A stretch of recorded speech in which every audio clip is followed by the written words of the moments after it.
메란야담에 오신 걸 환영하옵니다.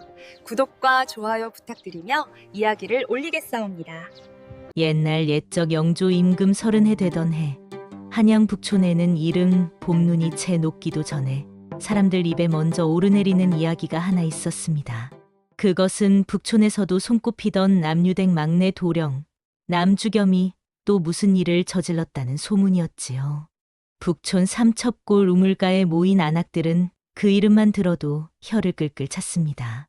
아이고, 그 집은 망했어. 저 도령 때문에 조상님이 관 뚜껑을 열고 나오시겠다니까. 빨래를 두드리던 김씨 마님이 한숨을 푹 쉬며 말했습니다. 그놈이 어젯밤엔 종로 앞에서 노래를 불러댔다지 않소. 새벽 달굴 때까지 말이오. 그러자 옆에서 물을 씻던 박씨 마님이 맞장구를 쳤습니다. 아이고 머니, 그것뿐이겠소. 지난달엔 관가 대문에다 오줌을 갈겼다는데 원님이 벌떡 일어나 호통을 쳤어도 코웃음만 쳤다지 않소. 남유댁은 대대로 벼슬을 지낸 대가문이었습니다. 할아버지는 이조판서를 지냈고 아버지는 사원부 대사원이었지요.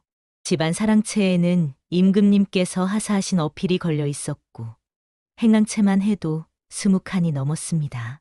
그런데도 어찌된 영문인지 막내 아들 주겸에게 돌아간 상속은 돈도 아니요. 논밭도 아니요. 기와집 한 채도 아니었습니다. 고작 하녀 하나 이름하여 춘매였지요. 그 이야기를 들은 북촌 삼첩골 할머니가 대문 앞에서 발을 동동 굴렀습니다. 아이고야, 저 못난 놈한테 하녀 하나 떼줬다고 집안 상속이 끝이라고? 이게 사람 사는 집이야. 혓바닥 내두를 이리 구멍 그래. 할머니는 지팡이를 쿵쿵 찌우며 고개를 절레절레 흔들었습니다. 주겸은 그런 말 따윈 귀에 들어오지 않았습니다. 그는 한양에서 손꼽히는 망난이었으니까요. 25해를 살면서 제대로 한 일이라곤 하나도 없었습니다. 돈 자랑은 기본이고 골목마다 술집마다 비쌌듯 추문이 쌓였지요. 새벽까지 술에 취해 비틀거리며 돌아다니고 남의 앞마당에 몰래 들어가 꿀단지를 훔쳐먹고 고고한 기생들에게 시도 때도 없이 치근덕거리며 아무나 붙잡고 내가 남유댁 막내다 하고 으스대는 게 일상이었습니다. 북촌 사람들은 그에게 이렇게 별명을 붙였습니다. 망나니 도령 또는 한양 제일 돈만 있으면 용감한 사내. 심지어 장터 약장수 북동은 이렇게 말하고 다녔지요. 남주겸 도령님은 참 훌륭하시지. 낮에는 돈을 쓰고 밤에는 술을 마시고 새벽에는 헛소리를 하시니 말이야. 하루 24시간을 한 치도 쉬지 않고 망나니질을 하신단 말이지. 그런데 정작 그 망나니 도령에게 돌아온 상속이 하녀 하나뿐이라니 주겸은 인정할 수 없었습니다. 봄볕이 따스하게 비치던 어느 날 아침 주겸은 사랑채 마루에 턱하니 앉아 소리를 질렀습니다. 아니, 이 많은 재산은 다 어디로 갔단 말이냐. 형님들은 저마다 논밭 100마지기씩 받아가고 나는 하녀 하나가 상속이냐? 응. 나더러 이걸로 살라고? 그는 기가 막혀 주먹으로 마루를 쿵쿵 내리쳤습니다. 그 소리를 들은 행랑아범이 헛기침을 하며 중얼거렸습니다. 도련님이야 하루 만에 재산 다 말아먹으실 테니 아무것도 안 주신 게 오히려 조상님 은덕이지 뭐. 그 말에 옆에 있던 하인들도 고개를 끄덕였습니다. 그때 조용히 차를 내오던 춘매가 방 안으로 걸어와 말했습니다. 도련님께 드릴 것은 저 하나뿐이라 하셨으니 잘 부탁드립니다. 그 말투가 너무나 담담하여 오히려 등골이 서늘할 정도였습니다. 주겸은 눈을 흘기며 코웃음을 쳤습니다. 뭘 잘 부탁해. 나는 하녀도 귀찮은데 너 하나 가지고 뭐 어쩌라고. 하지만 춘매는 아무 말도 하지 않았습니다. 고개를 조아리고 조용히 물러났지요. 춘매는 참으로 이상한 여인이었습니다. 20살쯤 되어 보였는데 말을 거의 하지 않았고 감정도 드러내지 않았습니다. 얼굴은 달처럼 희고 눈썹은 버드립처럼 가늘었지만 그 눈빛만큼은 나무 껍질처럼 단단해 보였습니다. 웃지도 않고 화내지도 않고 정작 어떤 생각을 하는지 도무지 알 수 없었지요. 집안 어른들은 추위에 떨면서도 유언을 남길 때 전부 똑같이 말했다 합니다. 춘매를 맡아라, 저 아이만은 버리지 마라, 꼭 막내에게 남겨라. 그것이 북촌에서 가장 기묘한 말로 남아 있었습니다. 왜 하녀 하나를 그렇게 귀하게 여겼던 것일까요? 주겸은 그저 귀찮을 뿐이었습니다. 하녀 하나 물려받았다고 뭐가 달라지겠어? 에이, 쓸데없는 짓이야. 그는 다시 술병을 들고 거리로 나갔습니다. 며칠 후 주겸은 거리에서 비틀거리다 개울가 돌부리에 걸려 넘어졌습니다. 술에 취해 제대로 걷지도 못하던 터였지요. 무릎이 까지고 피가 났습니다. 사람들은 그냥 지나쳤습니다. 또 저 망나니 도령이구먼. 내버려 두게. 하지만 춘매가 조용히 다가와 손수건으로 상처를 닦아주었습니다. 도련님, 집으로 돌아가시지요. 주겸은 투덜거렸습니다. 귀찮게 왜 따라왔어? 하지만 춘매는 묵묵히 주겸을 부축해 집까지 데려갔습니다. 그날 밤 주겸은 춘매가 가져온 약을 바르며 중얼거렸습니다. 너 왜 나한테 잘해주는 거야? 나는 너한테 한 게 없잖아. 춘매는 조용히 대답했습니다. 도련님은 나쁜 분이 아니시옵니다.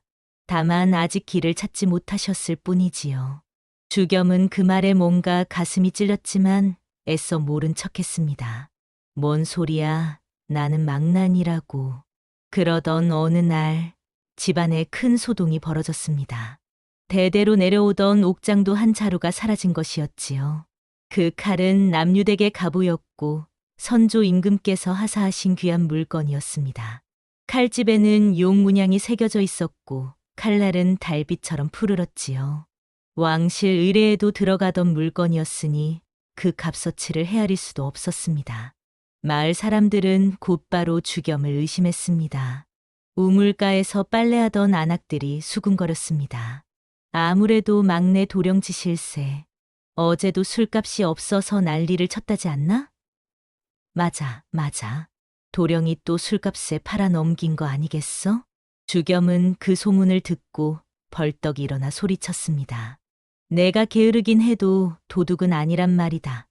못 믿겠으면 내 주머니라도 뒤져봐라. 하지만 아무도 믿지 않았습니다. 형님들조차 고개를 절레절레 흔들며 말했지요. 내가 안 했다면 대체 누가 했겠느냐? 주겸은 억울해 죽을 지경이었습니다. 그때 춘매가 조용히 다가와 말했습니다. 옥장도는 원님 사랑방 뒤 찬장 속 셋째 칸에 있사옵니다. 모두들 킥킥 웃으며 말했습니다. 하녀가 무슨 헛소리를 하나? 원님은 왜 그걸 훔치겠어? 어떤 이는 손뼉까지 치며 비웃었지요. 아이고, 춘매야. 내가 술이라도 마셨구나? 하지만 춘매는 담담하게 말했습니다. 분명히 그곳에 있을 것이옵니다. 가서 확인해 보시옵소서. 주겸은 반신반의했지만 어차피 억울한 누명을 쓴 처지라 원님 집으로 달려갔습니다. 과연 이튿날 원님 사랑방 찬장에서 옥장도가 나왔습니다. 원님은 궁색하게 변명하며 얼굴이 불그락불그락했습니다. 이건 내가 잠깐 빌려본 것일 뿐이네. 호호, 돌려주려던 참이었지. 북촌 사람들은 입을 막으며 웃음을 참았습니다. 아이고야, 원님이 훔쳐갔다가 하녀한테 들켰네. 이야, 창피하겠다. 한 노인은 고개를 끄덕이며 중얼거렸습니다. 권력이 높다고 사람이 높은 게 아니로구먼. 주겸은 어안이 벙벙했습니다. 너 어떻게 알았어? 춘매는 고개만 숙였습니다. 그저 짐작했을 뿐이옵니다. 주겸은 그날 밤 잠을 이루지 못했습니다. 저 하녀 뭔가 이상해. 보통 하녀가 아니야. 그때부터 북촌에는 이상한 소문이 돌기 시작했습니다. 장터 약장수 복동이 어느 날 술상을 엎으며 말했습니다. 사람들아, 남유댁 막내는 망난이고 그 하녀 춘매는 그놈보다 100배는 무섭다더라. 사람들이 물었습니다. 무섭다니, 그게 무슨 소리요? 복동은 목소리를 낮추며 말했습니다. 밤마다 귀신처럼 돌아다닌다지 않나? 원님 흉계를 알아챈다 하지 않나? 눈빛만 보면 사람 속을 훤히 꿰뚫는다더라. 그러자 사람들이 다시 물었습니다. 진짜냐? 복동은 으스대며 대답했습니다. 내가 장터를 누비며 들은 얘기다. 절대 틀림없지. 어떤 이는 춘매 눈을 보다가 자기가 숨긴 돈 위치를 다 털어놨다더군. 주겸은 그 말을 듣고 기겁했습니다. 나보다 무섭다니 그게 말이 되는 소리냐? 하녀 주제에. 하지만 마음 한편에 이상한 불안이 스며들기 시작했습니다. 며칠 후 또 다른 사건이 벌어졌습니다. 북촌에서 가장 부유한 정씨 마님의 비녀가 사라진 것이었지요. 그 비녀는 금으로 만들어졌고 진주가 박힌 귀한 물건이었습니다. 정씨 마님은 울며 불며 소리쳤습니다. 내 비녀를 누가 훔쳐갔어. 도둑놈을 잡아야 해. 마을 사람들은 또다시 주겸을 의심했습니다. 아무래도 막내 도령짓 아니겠소? 주겸은 분개했습니다. 내가 왜 마님 비녀를 훔쳐? 나는 도둑이 아니라고 했잖아. 하지만 정씨 마님은 믿지 않았습니다. 도령님 말고 누가 훔치겠소? 어제 우리 집 담장 근처에서 서성이는 걸 봤다고요. 주겸은 억울해 죽을 지경이었습니다. 그때 춘매가 조용히 나섰습니다. 마님, 비녀는 마님 집 장독대 뒤 쥐구멍에 있을 것이옵니다. 정씨 마님은 코웃음을 쳤습니다. 쥐구멍이라니? 무슨 헛소리야. 하지만 춘매는 담담하게 말했습니다. 마님 집 길고양이가 반짝이는 것을 좋아하옵니다. 어제 그 고양이가 비녀를 물고 달아나는 것을 보았사옵니다. 사람들이 반신반의하며 장독대 뒤를 뒤졌습니다. 과연 쥐구멍 속에서 비녀가 나왔습니다. 정씨 마님은 얼굴이 빨개져서 말했습니다. 아이고, 고양이가 그랬구나. 도령님, 미안하오. 주겸은 가슴을 쓸어내렸습니다. 북촌 사람들은 수군거렸습니다. 춘매가 정말 귀신 같구먼. 저 하녀, 뭔가 있어. 어떤 할머니는 고개를 끄덕이며 말했습니다. 남유댁 어른들이 괜히 춘매를 남긴 게 아니구먼. 저 아이가 막내 도령을 지켜주는 거야. 주겸은 그날 밤 춘매에게 물었습니다. 너는 왜 나를 도와주는 거야? 나는 너한테 잘해준 것도 없는데. 춘매는 조용히 대답했습니다. 도련님은 나쁜 분이 아니시옵니다. 다만 아직 자신을 찾지 못하셨을 뿐이지요. 그 말에 주겸은 가슴이 뜨끔했습니다. 자신을 찾지 못했다. 그는 지난 25년을 돌아보았습니다. 술 마시고 돈 쓰고 헛소리하고 그게 전부였습니다. 한 번도 제대로 된 일을 해본 적이 없었지요. 어느 날 밤 집안이 조용해지자 주겸은 잠이 오지 않았습니다. 바람이 창호지를 들썩이고 어디선가 부엉이가 울었습니다. 주겸은 이불을 머리끝까지 뒤집었었습니다. 평소엔 호랑이처럼 큰 소리 치던 주겸이었지만 밤만 되면 병아리처럼 떨었지요. 에이, 춘매가 귀신이면 어쩌지? 그날 밤 살금살금 걸어 나가는 발소리가 들렸습니다. 주겸은 이불을 살짝 걷고 밖을 내다보았습니다. 춘매였습니다. 달빛 아래 하얀 치마폭이 스치듯 지나갔지요. 주겸은 호기심을 이기지 못하고 뒤를 따랐습니다. 춘매는 뒷마당 장독대 너머 오래된 은행나무 아래로 갔습니다. 그곳에는 낡은 돌담이 있었지요. 춘매는 돌담 틈새에 손을 넣더니 무언가를 꺼냈습니다. 달빛에 비친 그것은 놀랍게도 왕실 문양이 그려진 부채였습니다. 어둠 속에서도 반짝이는 금빛이 선명했지요. 주겸은 입을 틀어막았습니다. 저건 왕실 물건 아니냐? 하녀가 왜 저걸 쥐고 있는 거지? 춘매는 부채를 펼쳐들고 한참을 서 있었습니다. 그 모습이 마치 누군가를 기다리는 것 같았지요. 하지만 아무도 나타나지 않자 춘매는 다시 부채를 숨기고 조용히 돌아갔습니다. 주겸은 도망치듯 방으로 들어와 이불을 뒤집어 쓰고 떨었습니다. 이건 보통 하녀가 아니야. 왕실 물건을 가진 하녀라니 대체 춘매의 정체가 뭐지? 그날 밤 주겸은 새벽까지 한숨도 자지 못했습니다. 하지만 기묘한 일이 계속될수록 주겸은 점점 바뀌기 시작했습니다. 밤길이 무서워도 군소리 없이 춘매를 따라갔고 술도 조금씩 줄였습니다. 예전 같으면 발로 차버렸을 먼지를 손수 털어내며 집을 정리하기까지 했지요. 마을 안악들은 서로 눈짓하며 말했습니다. 아이고, 저 망나니가 사람 되는구먼? 한 할머니는 고개를 끄덕이며 말했습니다. 춘매가 뭔가 있긴 있나 보구먼. 저 망나니도 사람 만들어 놓잖아? 주겸 자신도 이상했습니다. 술을 마시고 싶은데 춘매 눈이 떠올라 손이 멈춰졌고 게으름을 피우려다가도 춘매의 차분한 목소리가 귓가에 맴돌았습니다. 도련님, 오늘도 무탈하신지요? 그 말 한마디에 주겸은 괜히 가슴이 뜨끔했습니다. 내가 왜 이러지? 어느 날 주겸은 용기를 내어 춘매에게 물었습니다. 춘매야, 너는 나를 어떻게 생각하느냐? 춘매는 잠시 망설이다가 대답했습니다. 도련님은 나쁜 분이 아니시옵니다. 그저 길을 잃으셨을 뿐이지요. 주겸은 그 말에 묘한 감동을 느꼈습니다. 길을 잃었다. 그렇습니다. 그는 평생 길을 잃고 헤맸던 것이지요. 그러던 어느 여름날 위기가 찾아왔습니다. 한양의 벼락 같은 소문이 퍼졌습니다. 원님이 영모를 꾸민다는 것이었지요. 원님은 왕실 문서를 몰래 훔쳐 역적들과 손을 잡았고 그 사실을 알고 있는 춘매를 제거하려 한다는 소문이었습니다. 어느 날 밤 포졸들이 남유댁으로 들이닥쳤습니다. 춘매를 잡아가라. 춘매는 담담하게 말했습니다. 알겠사옵니다. 주겸은 그 모습을 보고 소리쳤습니다.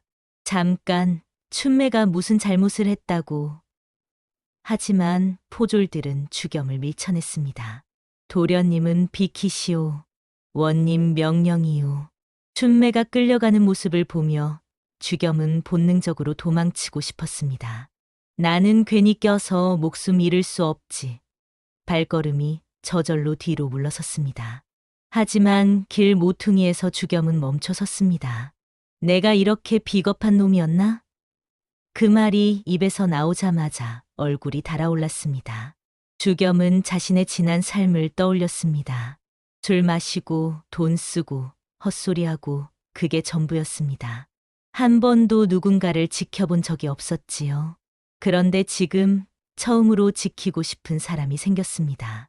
춘매는 자기를 믿어주었습니다. 자기를 포기하지 않았습니다.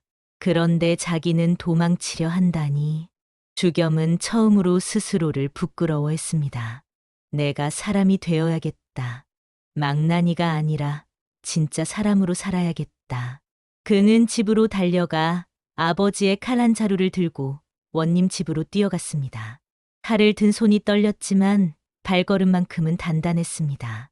원님 사랑방에는 춘매가 묶여 있었습니다. 원님은 비웃으며 말했습니다. 망나니가 여기엔 왜 왔느냐? 술이나 처먹으러 가지. 주겸은 숨을 몰아쉬며 대답했습니다. 망나니라서 사람을 구할 수 있소. 원님은 코웃음을 쳤습니다. 뭐?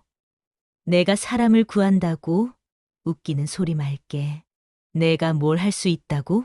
주겸은 칼을 뽑아 춘매를 묶은 밧줄을 끊었습니다. 춘매는 놀란 눈으로 주겸을 바라보았습니다.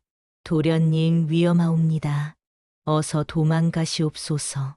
하지만 주겸은 빙긋 웃으며 말했습니다. 이제부터는 내가 지킬 차례요. 당신이 날 지켜줬듯이. 둘은 원님의 영모 문서를 찾아 달아났습니다. 원님은 포졸들을 풀어 뒤쫓았습니다. 저놈들을 잡아라. 살려두면 안 돼. 주겸은 한양 골목을 누비던 망나니답게 지름길을 알고 있었습니다. 이리로. 여기가 빠른 길이오. 춘매는 주겸의 손을 잡고 함께 뛰었습니다. 두 사람의 숨소리가 어둠 속에 울려 퍼졌지요. 곧 관군이 들이닥쳐 원님은 체포되었습니다. 원님은 비명을 질렀습니다. 이놈들, 나를 아는가? 내가 누군지 아느냐? 하지만 관군 대장은 차갑게 말했습니다. 영모를 꾸민 죄인을 어찌 원님이라 부르겠소? 북촌 사람들은 박수를 쳤습니다. 망나니 도령이 나라를 구했구먼. 모든 진실이 드러나자 춘매의 정체도 밝혀졌습니다. 그녀는 조선 최고 비밀 조직 나인영 출신이었습니다. 나인영은 왕실을 몰래 지키는 여급제 조직이었지요. 춘매는 남유대기 영모 누명을 쓰지 않도록 왕실에서 남몰래 보호하던 존재였습니다. 남유댁 재산이 사라진 이유도 밝혀졌습니다. 영모 누명을 피하기 위해 모든 자산을 왕실에 바쳤던 것이지요. 그래서 하녀 하나만 상속된 것이었습니다. 그것은 폐잔물이 아니라 남유댁이 가진 마지막 보호막이었습니다. 집안 어른들이 유언으로 춘매를 막내에게 남겨라고 한 이유도 그것이었습니다. 망나니 막내라도 살아남아야 집안이 이어지니까요. 주겸은 눈을 떨구며 말했습니다. 나는 도령도 아니었소. 그저 패만 끼친 바보였지. 춘매는 조용히 대답했습니다. 도련님은 망나니가 아니었사옵니다. 다만 철이 늦었을 뿐. 그 말에 주겸은 처음으로 진심 어린 웃음을 지었습니다. 왕실에서는 남유댁의 희생을 인정하여 주겸에게 교생 기회를 주었습니다. 주겸은 사람들 앞에서 더 이상 술 취한 망나니가 아니라 누군가를 지킬 줄 아는 남자의 얼굴을 하고 있었습니다. 춘매는 그 곁에 머물기로 했습니다. 북촌 사람들은 고개를 끄덕이며 말했습니다. 망나니가 사람이 되구먼. 세상에 이런 일이. 장터 약장수 복동은 술잔을 들고 외쳤습니다. 남주겸 도령. 이제는 진짜 도령이시오. 사람들은 박수를 치며 축하했습니다. 가을볕이 따스하게 내리던 어느 날, 초가집 창호지 사이로 조용한 등불이 흘러나왔습니다. 주겸의 목소리가 잔잔히 흘렀습니다. 나는 이제 깨달았소. 하녀 하나가 아니라 나를 살린 사람을 상속받은 거였소. 춘매는 빙긋 웃으며 차를 내왔습니다. 바람이 매화를 흔들고 두 사람의 그림자가 길게 늘어졌습니다. 사람을 낮추지 말라. 귀함은 신분에 있는 것이 아닙니다. 삶을 바꾸는 힘은 언제나 가장 작은 자리에서 올라오는 법이니까요. 망나니도 사람이 될 수 있고 하녀도 한 집안을 지킬 수 있습니다. 중요한 것은 신분이 아니라 그 사람의 진심이지요. 다음 영상을 빠르게 만나보시려면 좋아요와 구독을 눌러주세요. 그럼 더 재미있는 영상으로 찾아뵙겠습니다. 모두 행복한 하루 보내세요.